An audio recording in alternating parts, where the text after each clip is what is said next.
So we are starting it now. We are starting this Book of Revelation teaching series for the next 7 weeks. And as you could see from the video, whether you've read the book of Revelation or not, there are a lot of mysterious symbols and scary symbols and things that Christians debate about the book of Revelation. It deals with the battle between good and evil. But I think maybe you have lived this long of your life being a Christian and never cracked this part of the Bible open, and you think, oh, let's just not even go there. I've lived this long being a follower of Jesus without ever entering this, so let's just avoid it. But I say no, let's not be scared, because we have witnessed scary things in our world. We know that there is good and evil even in our own hearts, and so we shouldn't be afraid to engage this book. And I've been talking about with many people how we could enter into this book, and part of it is by looking at places in culture where we see battles between good and evil. And maybe one of the areas that we have seen a lot is just through action movies. So I'm wondering if you can think of any action movies where you have seen battles between good and evil and struggle. And I've been talking to people throughout this last few weeks, and once you start thinking of movies that concern battles between good and evil, you can't stop. So, is there any movies that come to the front of your mind? Star Wars. Any others? Independence Day. Indiana Jones. Avengers. The Matrix. Lord of the Rings, Power Rangers, Harry Potter. Once you start naming them, you can't actually stop. Because in these movies, there is always some sort of villain and some sort of evil wanting to take over the world, and there has to be people who rise up, or creatures who rise up and don't let evil win. And then my son would be really disappointed if I didn't mention Captain Underpants. There is definitely a battle between good and evil in Captain Underpants. But my son also, when we watch these movies, Star Wars is his favorite. He needs to be reassured from the beginning of the movie that the good guy wins. He needs to be reassured that evil isn't going to have the last word. And if he knows that going into the movie, then he can be very brave and tough through the battle scenes, through the swashbuckling of the lightsabers. He can withstand all of that because he knows that good wins, good triumphs. He can even withstand seeing characters getting hurt, and some characters even dying, if he knows in the end evil doesn't have the last word. So as we enter into the Revelation teaching series, where we enter into this mysterious, debated, somewhat scary book of the Bible, we can be assured that the good guy wins. You don't have to sit through 7 weeks of this teaching series to wonder, who wins? Who wins? What happens? In the end, good overcomes evil. God is faithful to God's people. God is faithful to God's promises. Yes, there is struggle. Yes, there are battles. And yet, in the end, there is hope. There is goodness. But we need to be brave as we enter into this book study. And so I want us all to get into the right frame of mind with a movie clip I have for you. You be willing for one chance, just one chance, to tell our enemies that they may take our lives, but they'll never take our freedom!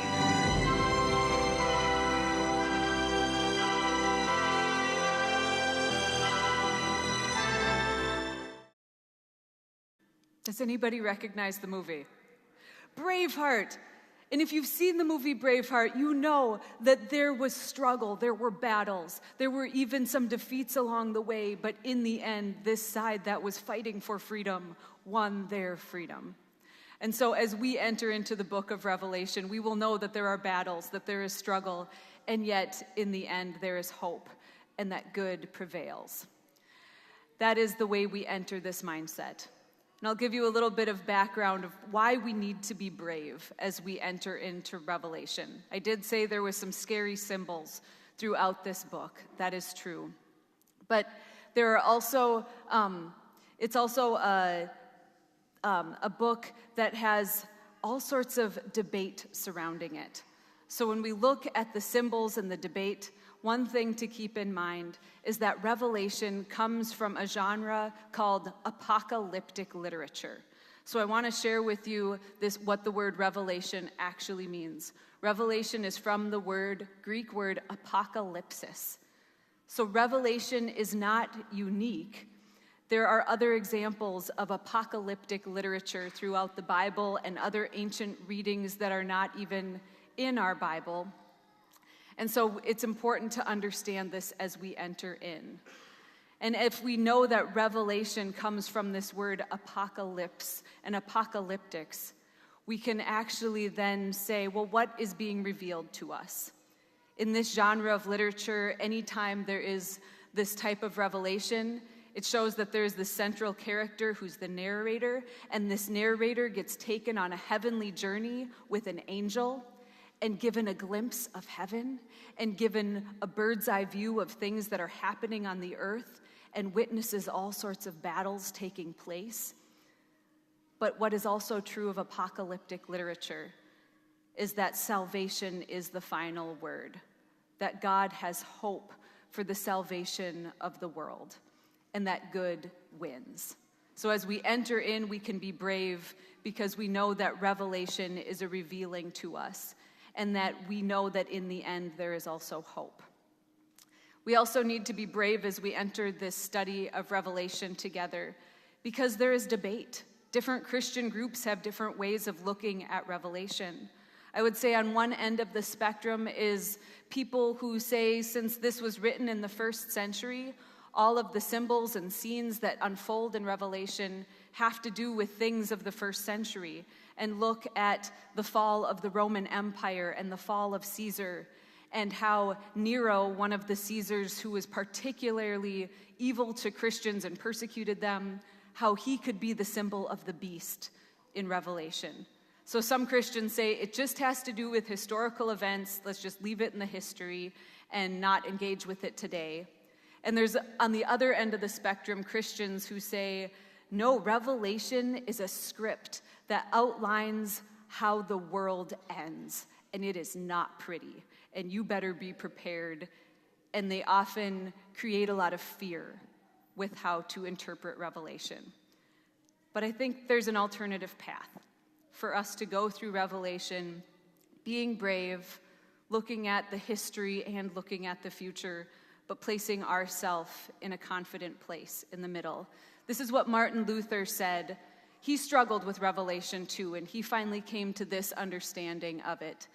He said, earthly afflictions are not unique to one period, but characterize the church's life on earth. Therefore, Revelation warns readers not to be deceived into despair.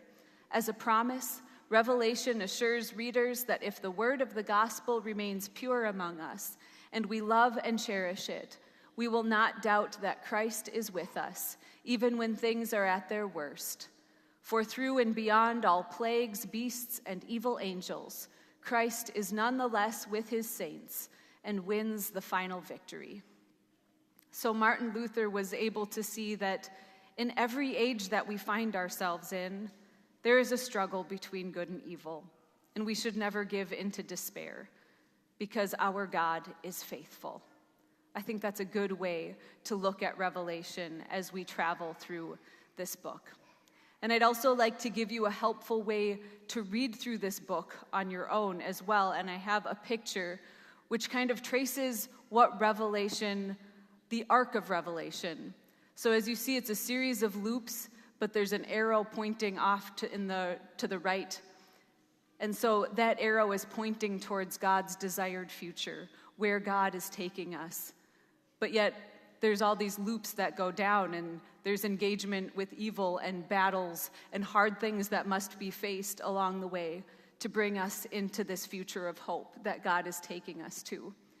And if you didn't want to read through all the scary parts first, You could read all of these passages that are on the top of each loop. How many loops are there? How many times does it cross over on top? 6 times. So as you're reading through Revelation, in between each battle or scary part of Revelation, it is interrupted with a scene of heavenly worship, where there is hope, where there is courage given to those who must engage with hard things. And so you could go through and read through all these scenes of heavenly worship first, and then you could go back and read Revelation from chapter 1 to chapter 22 and get the whole picture for yourself. I think it takes away some of the fear if we understand the structure of how Revelation is put together and how there's such an emphasis on worshiping our God all the way through. So I want to share with you a few beautiful parts of this scene that I shared with you at the beginning of the sermon. The scene from Revelation chapter 21 and 22. There's a picture of this scene.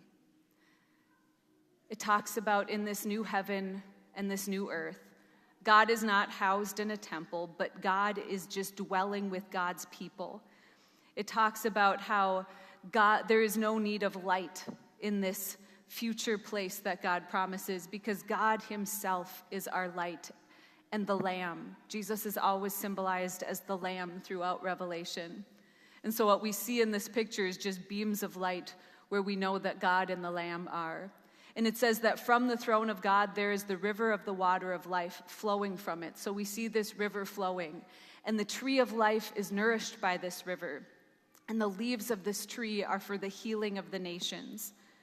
And there is this scene of worship then, where people will be able to actually see God with their own eyes. That's something throughout the Bible where God has been so holy that people can't see God face to face. But in this end vision, it shows we will even be able to see God's face. And it says God's name will be on our foreheads. And that's as opposed to having the mark of the beast on your foreheads. Realizing that we are claimed by our God so powerfully, and we can even see God's face.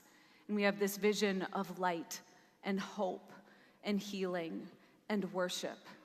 And the final word is blessing. It says, blessed is the one who keeps the words of this book. It doesn't even say understands all the complicated images of this book. It says, who keeps the words of this book. So we are given the words of this book as a gift. And the best way to journey through Revelation is by reading it together, discussing it together, and then singing our way through this book, using all of those words of worship that break into the scary parts. So here is my prayer for all of us. I want to see the brightness of God. I want to look at Jesus. Clear sun of righteousness, shine on my path and show me the way to the Father. In him there is no darkness at all. The night and the day are both alike. The Lamb is the light of the city of God. Shine in my heart, Lord Jesus. That's my prayer as we enter this book, keeping our eye on the light, on the Lord, on the Lamb. Amen.